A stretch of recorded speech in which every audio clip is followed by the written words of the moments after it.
Assalamualaikum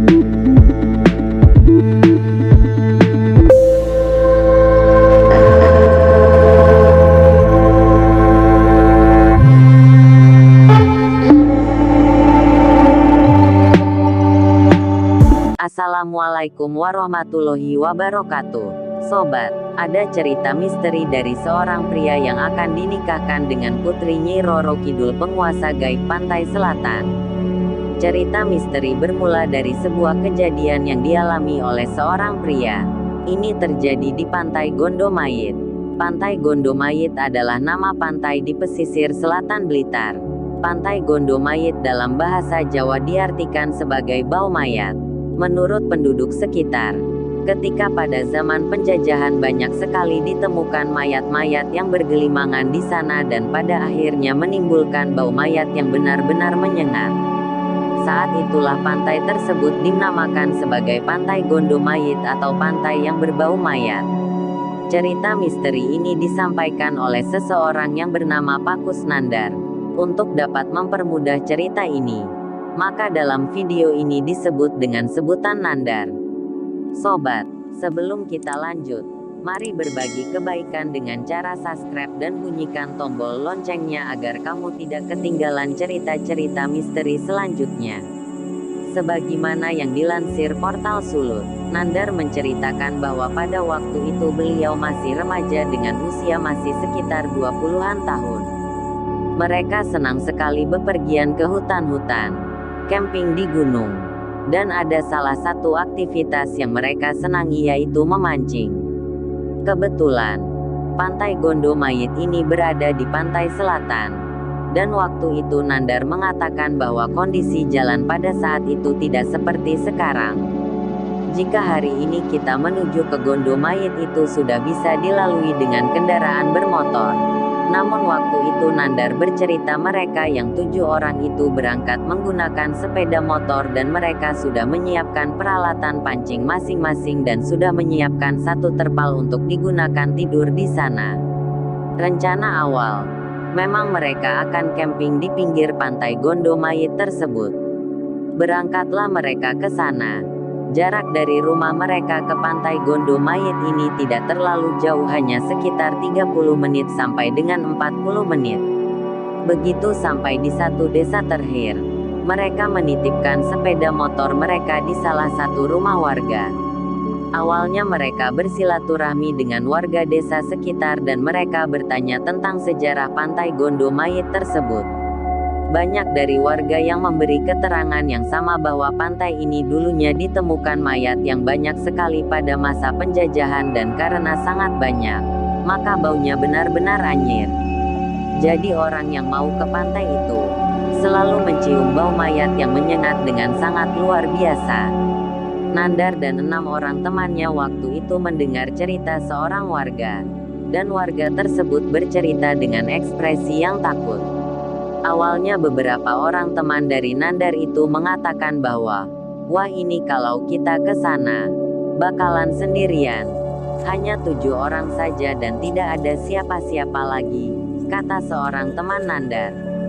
Hal itu dikatakan karena memang akses menuju ke pantai itu sulit. Jadi mereka harus berjalan kaki dengan jarak tempuh hingga 1 hingga 2 km. Tetapi karena dengan modal semangat yang tinggi, beberapa orang dari rombongan tersebut meyakinkan kepada beberapa orang temannya yang penakut itu bahwa mereka harus kompak karena hanya 1 malam di sana, dan jangan sampai ada yang meninggalkan kelompok. Mereka bersepakat akan memancing dari arah pojok ke pojok dan ketika selesai, mereka akan kembali ke tempat mereka melakukan camp dan jangan sampai ada yang berpencar. Lalu siang itu mereka berangkat. Ada beberapa warga yang mengasih pisang kepada mereka. Mereka pun senang dan berangkatlah mereka menyusuri lokasi-lokasi yang memiliki jalan yang agak rusak dan naik ke bukit. Saat semakin naik ke bukit, mereka mulai melihat pantai selatan yang kelihatan sangat cantik sekali dan mereka sangat senang karena pada saat itu mereka belum pernah menuju ke pantai selatan sebelumnya. Begitu mereka sampai ke pantai, mereka langsung memasang terpal untuk melakukan camping. Salah satu teman mereka sudah menyiapkan nasi untuk bekal mereka dengan harapan ketika mendapat ikan, mereka bisa langsung bakar dan makan di sana. Setelah terpal berdiri, mereka langsung siap memancing. Ada yang pergi ke area yang mereka sudah tentukan masing-masing. Nandar ini memilih area memancing yang persis berada di bawah tebing. Begitu pertama kali memancing, Nandar benar-benar senang karena dia langsung dapat ikan. Begitu dapat ikan, dia langsung melaporkan kepada teman-temannya. Karena jarak Nandar dan teman-temannya jauh, jadi suara Nandar tidak terdengar. Jadi Nandar hanya melambaikan tangan kepada teman-temannya dan temannya memberi kode. Tidak lama kemudian temannya datang dan mengambil ikan tersebut dan Nandar melanjutkan memancing lagi. Karena sangat senang, tidak terasa Nandar sudah memancing hingga sore hari. Teman Nandar sudah memberikan kode pertanda waktu memancing sudah selesai dari kejauhan. Tetapi karena Nandar sudah merasa asik memancing, maka dia terus memancing dan matahari sudah mulai terbenam pertanda waktu maghrib sudah mulai datang. Teman-temannya sudah memberikan kode dari kejauhan, tetapi suaranya benar-benar jauh karena mereka jaraknya jauh sekali. Tidak lama setelah itu, Nandar mendapat ikan dan tidak terasa hari sudah mulai gelap dan disitulah Nandar memutuskan sudah selesai. Dia mulai berkemas, karena perlengkapannya banyak dan ikan yang didapat juga banyak. Jadi dia membutuhkan waktu yang lumayan banyak. Begitu Nandar bersiap untuk membereskan peralatan mancingnya, hari sudah mulai gelap dan jarak pandang hanya sekitar 5 sampai dengan 10 meter dan apalagi waktu itu Nandar tidak membawa senter atau penerangan yang lain. Saat melihat ke arah teman-temannya yang di arah tenda camping itu sudah tidak terlihat, sudah benar-benar gelap. Dari situlah Nandar segera mempercepat geraknya dan begitu dia beranjak dari tempat duduknya, Nandar melihat ada seperti cahaya api yang berjalan mendekatinya. Nandar mengira cahaya tersebut adalah teman-temannya yang datang membawa obor. Ketika semakin dekat, Nandar melihat rombongan orang yang banyak sekali membawa obor dan membentuk barisan. Semakin dekat, Nandar mulai curiga dan dia semakin bisa melihat bahwa rombongan tersebut seperti pasukan dari kerajaan masa lalu. Mereka berbadan tegap, membawa obor dan membawa senjata pada tangan kiri mereka. Semakin mendekat, mereka banyak sekali dan Nandar hanya diam di pinggir. Saat Nandar diam, tidak lama kemudian rombongan tersebut berhenti dan salah satu orang dari rombongan itu mendatangi Nandar dan kemudian berkata, "Den Mas, mari ikut. Den Mas sudah ditunggu Kanjeng Ratu." Nandar waktu itu bingung. Dia menoleh ke belakang dan ke samping membari memikirkan bahwa seseorang tersebut berbicara kepadanya atau bagaimana. Nandar langsung diajak naik ke kereta kencana. Dia masuk ke situ dan seolah-olah dia tidak bisa berkata apa-apa. Dia melihat banyak sekali orang yang berada di barisan belakang yang membawa obor, dan ada beberapa yang naik kuda. Setelah berada di dalam kereta kencana, dibawalah dia dan tidak lama kemudian dia sampai ke suatu tanah lapang yang letaknya masih bisa mendengar suara ombak dari pantai selatan. Di situ dia melihat ada beberapa orang yang melingkar dan ada satu pendopo dengan ukuran besar. Nandar mengingat bahwa pendopo tersebut seperti pendopo yang berada di keraton-keraton Jogja. Tapi bedanya pendopo ini kelihatan besar dan warnanya cenderung berwarna hijau. Jadi ada kain-kain yang berwarna hijau. Dari arah jauh, Nandar melihat ada yang seperti putri keraton. Dia memakai kerudung dengan baju yang serba hijau dan sedang mengobrol dengan 3 orang laki-laki yang menggunakan sorban dan jubah. Saat sedang mengobrol, sesekali putri tersebut menengok ke arah Nandar. Saat itu Nandar tidak bisa bicara. Dia hanya melihat kondisi dan situasi yang ada di sekitarnya. Setelah melihat kondisi sekitar, tiba-tiba ada 2 orang perempuan yang datang ke arah Nandar. Perempuan tersebut mengatakan bahwa mereka adalah pengawal Kanjeng Ratu dan duduk di samping Nandar. Saat itu Nandar terus dipanggil sebagai Den Mas. Seolah-olah mereka sangat sungkan kepada Nandar dan Nandar pun masih bingung karena para pengawal putri tersebut berbicara seperti Nandar adalah atasan mereka. Para pengawal mengatakan, "Denmas, Kanjeng Ratu pingin Denmas ini menjadi menantunya. Kalau Denmas mau, besok segera dilakukan pernikahannya. Nanti malam Denmas diperkenankan melihat wajah dari calon pengantin Denmas," kata pengawal ratu kepada Nandar yang masih kebingungan. Ketika mendengar hal tersebut, Nandar hanya diam dan kebingungan dan sekali lagi, salah satu pengawal tersebut menjelaskan apa maksud mereka. "Jadi gini Denmas, Kanjeng Ratu Kidul menginginkan Denmas untuk menjadi menantunya. Kalau Denmas berkenan, Denmas ini diperkenankan langsung untuk melihat calonnya Denmas yaitu putri dari Kanjeng Ratu," terang pengawal kepada Nandar. Nandar pun langsung berpikiran bahwa dia akan dijadikan sebagai menantu Nyai Roro Kidul.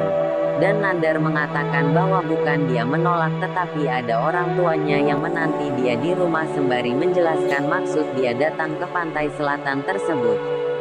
Setelah mendengar penjelasan dari Nandar, para pengawal mengatakan bahwa mereka akan menyampaikan kepada Nyai Roro Kidul jika Nandar tidak mau menerima pinangan tersebut. Nandar pun menjelaskan sekali lagi, "Mohon maaf sekali lagi, bukan saya menolak, tapi saya sendiri sadar bahwa saya ini bukan berasal dari dunia ini dan saya manusia. Saya sadar bahwa Kanjeng Ratu dan panjenengan semua ini bukan berasal dari golongan kami," jelas Nandar.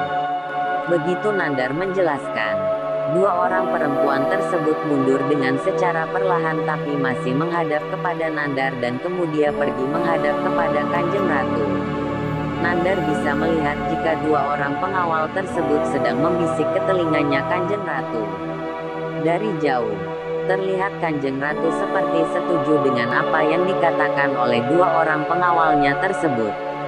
Tidak lama setelah itu, Kanjeng Ratu langsung melirik ke arah Nandar dan waktu itu Nandar cuma tersenyum dan memperlihatkan gaya tubuh yang seperti meminta maaf dan waktu itu Kanjeng Ratu hanya senyum.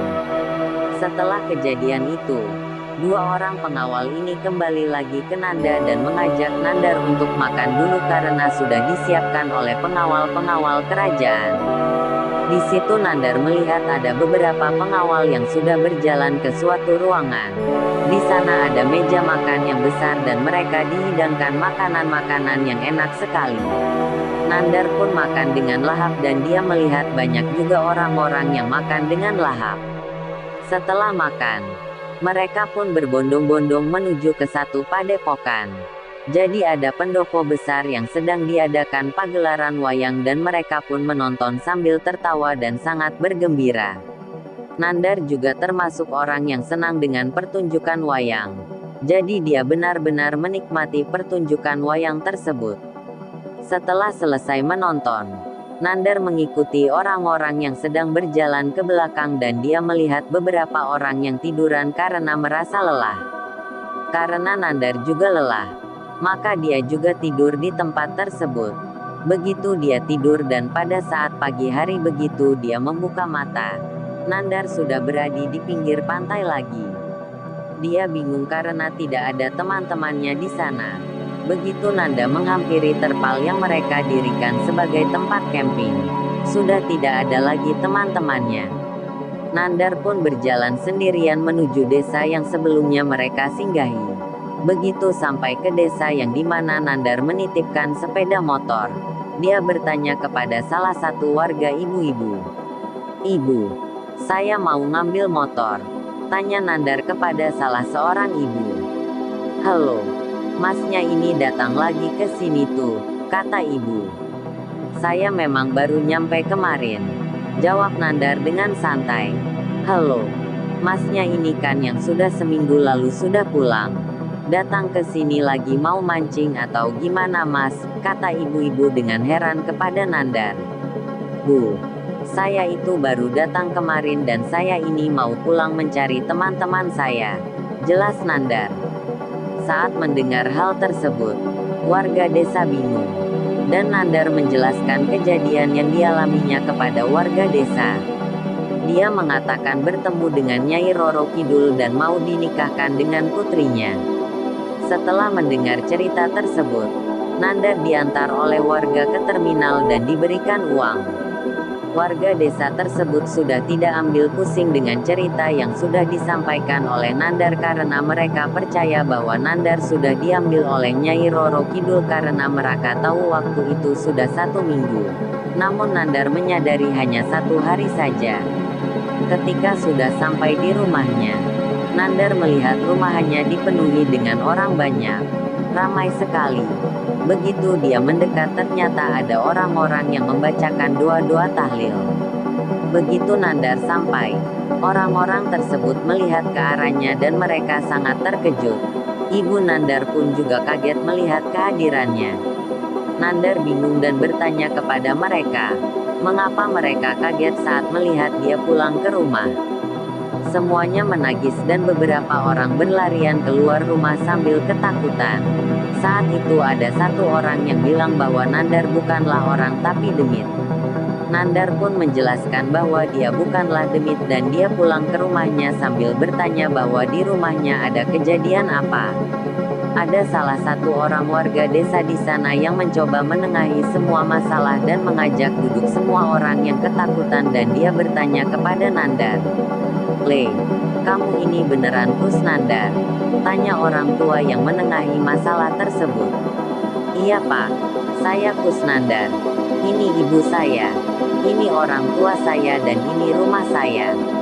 "Le, sebentar, kamu dari mana?" "Saya dari Pantai Gondomayit Pak, saya baru pulang. Saya ini ditinggal sama teman-teman," terang Nandar. Disitulah Nandar bercerita kepada orang-orang yang mengira bahwa dia sudah meninggal. Dia bercerita bahwa dia bertemu dengan Nyai Roro Kidul dan semua kisah yang dialaminya. Ketika mendengar penjelasan Nandar, semua orang benar-benar kaget dan tidak percaya dengan penjelasan Nandar dan Nandar juga masih terus meyakinkan semua orang yang kebingungan termasuk kepada orang tuanya. Setelah itu, orang-orang mengatakan, "Le, seminggu yang lalu kamu ini pulang sama teman-temanmu. Kamu dalam keadaan panas yang tinggi sekali. Tidak lama kemudian ketika kamu tidur dan pada subuh hari, kamu itu meninggal. Dan kami ini benar-benar menguburkan jasadmu. Dan orang-orang inilah yang menguburkan jasadmu," kata seseorang kepada Nandar yang sedang dalam keadaan bingung. "Makanya mereka di sini benar-benar kaget begitu kamu pulang ke rumah. Kok bisa kamu yang sudah dimakamkan 7 hari yang lalu kemudian tiba-tiba datang dengan penampakan yang seperti ini?" lanjutnya. "Ya sudah Pak, ini kan saya sudah datang. Ayo kita pastikan bahwa yang dimakamkan itu bukan saya. Itu bukan jasad saya. Ini saya benar-benar nyata. Saya baru pulang," kata Nandar. Warga yang ada di situ kemudian bersepakat untuk menggali kembali makam agar supaya orang-orang tersebut tidak bingung. Berangkatlah mereka menuju makam dan kemudian makam tersebut digali. Saat sedang digali, kedua orang tua Nandar panik karena benar-benar ingin tahu apa yang sudah dimakamkan oleh mereka. Begitu digali dan semakin kelihatan isi makam. Begitu kayu dibuka satu persatu. Di situ mereka melihat ada gumpalan jaring nelayan yang berada di situ. Mereka benar-benar kaget karena ternyata yang mereka makamkan adalah gumpalan jaring nelayan dan begitu mereka semua melihat, mereka semua percaya bahwa mereka ditipu. Entah bagaimana ceritanya, mereka bisa memakamkan jaring nelayan ini. Mereka pun kembali pulang. Saat sampai di rumah, warga masih belum terima dengan kejadian waktu itu. Dan mereka masih belum percaya jika kejadian semacam itu bisa terjadi. Lagi-lagi Nandar mengatakan kepada mereka, jika dia juga merasa benar-benar aneh. Kenapa bisa tiba-tiba ada di pendopo Nyai Roro Kidul? Setelah itu pun berita tentang Nandar yang diculik Nyi Roro Kidul itu menyebar ke desanya dan sampai cerita ini diturunkan. Nandar masih terkenang dengan ceritanya bahwa dia pernah mengalami kejadian yang benar-benar aneh waktu itu. Dia pernah berada di pendopo Nyi Roro Kidul dan dia hampir mau dikawinkan dengan putri Nyi Roro Kidul, penguasa gaib pantai selatan. Sobat, terlepas dari cerita tersebut benar atau tidaknya, kita sebagai muslim yang taat selayaknya menyikapinya dengan akal sehat dan mengambil hikmah dari segala kejadian yang terjadi di dunia ini. Dan hendaklah senantiasa mendekatkan diri pada Sang Pencipta alam semesta Allah Ta'ala. Semoga kita selalu dijauhkan dari hal-hal yang tidak baik dan selalu dalam perlindungannya. Amin amin ya robbal alamin. Wassalamualaikum warahmatullahi wabarakatuh.